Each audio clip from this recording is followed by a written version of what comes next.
When I first went to a conference back in sort of the late noughties, it was to get involved in debates, to meet people from other areas, to vote in debates and to get training.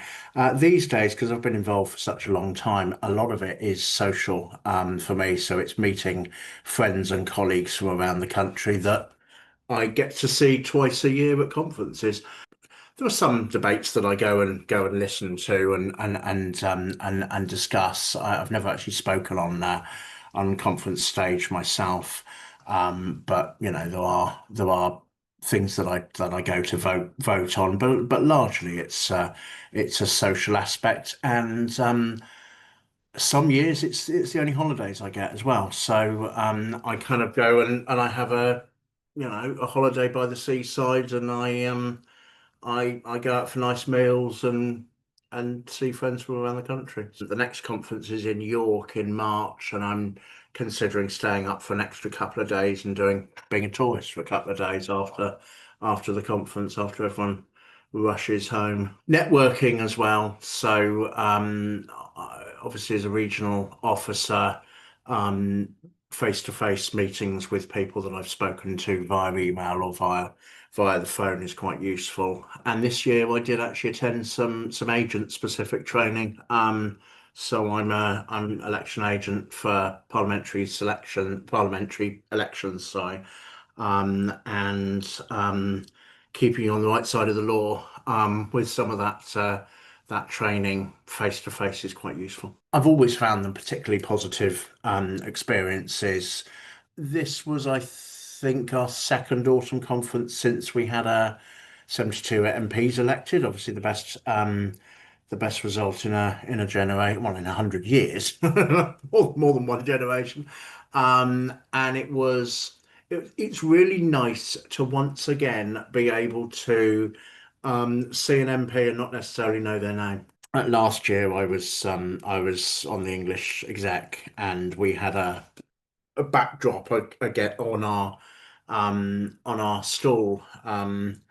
With the photo of every single MP and their constituency. And there was a bit of a sort of running joke of can the MPs name every one of their colleagues, which some of them got pretty close to doing actually. But yeah, that was quite interesting. Quite fun. And seeing them all up on stage during the leader's speech is always good as well. Always make sure I go to the leader's speech. I think there wasn't sort of a keynote announcement that I particularly paid attention to. I think sometimes you end up being in a bit of a conference bubble. So I mean, I certainly don't. It's sometimes interesting to sort of ask other people who weren't there what how it went down in the press, what the press thought of the conference, because although you see a lot of the press when you're there, you're not really paying attention to, or I'm certainly not paying attention to that particularly.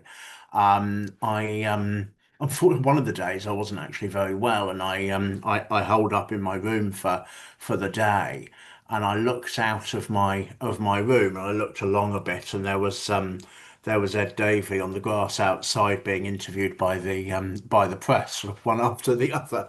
That was their sort of in on the grass in the sunshine with the sea in the background. That was quite fun.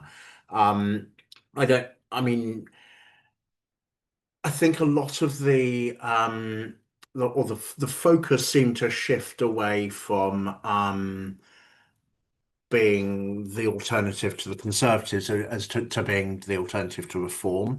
A lot of Ed's speech was, Trump's America, don't let it become Farage's Britain. He said that a number of times, and that went down very well in the hall as it always does. That and closer relationship with Europe, which always gets a big cheer at conference.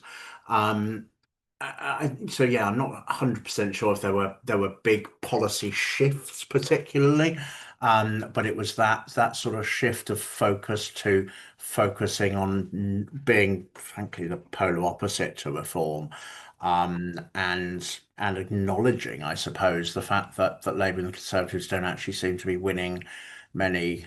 Uh, elections, by-elections that you see sort of up and down the country. It seems to be us or reform almost. Don't forget to like, follow and comment on Facebook, or comment and subscribe on YouTube. Find us on all the social media platforms: Facebook, X, YouTube, Threads, LinkedIn.